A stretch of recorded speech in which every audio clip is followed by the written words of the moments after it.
kick off by tooting your own horn, keeping Jesse Hogan to a goal on the weekend.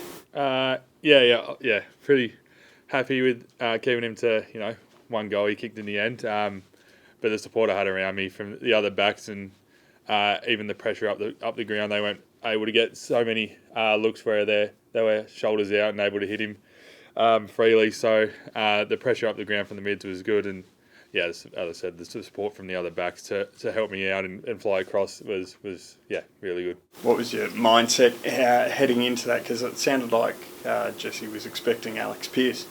Twig told me, our backline coach told me early in the week that I'd get him, so had a pretty good plan. Watched a fair bit of vision on him, stuck to the plan most of the day, and I knew he could have kicked a few goals, but trying to stay to the plan and be physical with him. And did that in most of the day. What does a performance like that do for you, Brendan, for your confidence and your form going forward?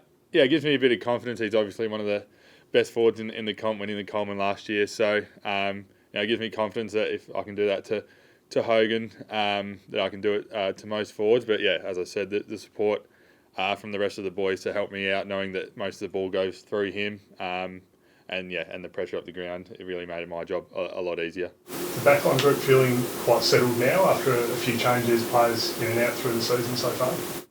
The boys are pretty settled. I'd say that was our most connected game for the year on the weekend. Obviously with Drapes starting and then our Coop coming in, depending on what the matchups will be, there could be changes and stuff like that along the way. But even no matter who comes in, I feel like we're a pretty connected group. What have Warner and Simpson given you? They're a different combination of what we would have thought you would have had in this team at the start of the year. Yeah, definitely. Carl, he's elite by foot, so it's Coop. And Carl can play that sort of small and tall. He can play pretty aerially as well. He's pretty strong in the contest. And then Coop's more of that running half back. So to have them both in the team really gives a bit of drive off half back, but also they're pretty strong in the contest. So they fit right into our game plan and have played really well. So Warner's versatility is so crucial. Did you always see that in him when he came into that backline group, that he was going to be able to play that role for you?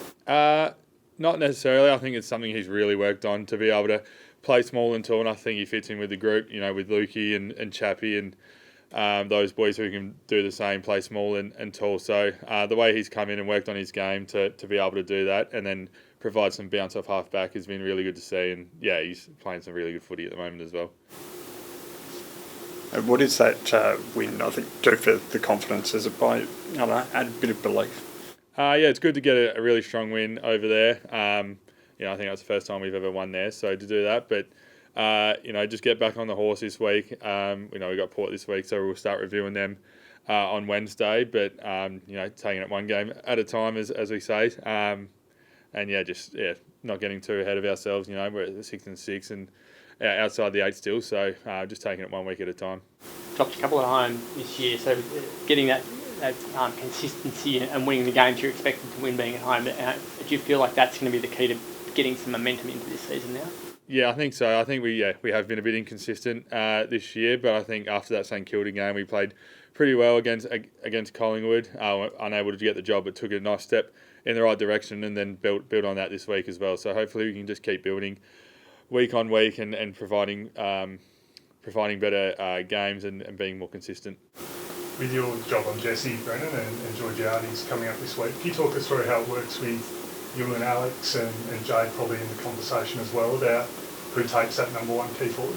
I think it did just happen in match committee, so they'll decide who gets the job on them, and then Twig, the backline coach, will come and say, well, you've got this bloke and this bloke. But that's good having Moose and myself and Lukey and stuff like that as well. Pretty versatile with whoever the forward's going to be. That's how that happens. Do you and Alex, do you feel like you guys have different strengths when you're coming up against different key forwards? Not necessarily, pretty similar. I think we play a little bit different game style. I think Moose more likes to play in front and I'm more of a back shoulder, so probably suits different players differently, but we're pretty similar in the contest and stuff like that. a good view from where you were standing on the weekend of the way the midfield works. How impressive was Luke Jackson, did you feel, as a ruckman on the weekend? Yeah, good. He's the way he moves around the ground, he's like an extra mid. And yeah, all the other mids as well. We were able to be really strong in the contest and then win the ball and go and explode going forward. So it was nice being down the other end and watching it go the other way. So yeah, it was really good to watch. Centre clearances were pretty crazy. Like how when you're watching it, are you able to appreciate what they're actually doing in there? Yeah, definitely. I always appreciate when they're able to win the ball and go the other way. So just from defending. But yeah, it was good to just see them get to work and really play like men in there and get after him. So yeah, I love to see it. What do you expect from the Power? Like emotionally, backs to the wall, things not going their way at the moment, which you guys have been through recently. Emotionally, what do you expect from them? Yeah, I think they've had a couple losses where they've come back the next week and really brought their best. So as I said, we'll review them on Wednesday. So don't know too much just yet, but we're going to be expecting their best after the game on the weekend. So yeah, we'll be preparing for that. After what's happened these past few days with the passing of Adam Selwood, do you see any scope for a potential mental health round in the AFL? I'm not too sure. I think there could be, and there probably should be. But yeah, I'm not too sure on that one. Obviously, pretty sad news and things like that, and feel for their family. But yeah, I'm not too sure about that one. But be cool to have one, I think.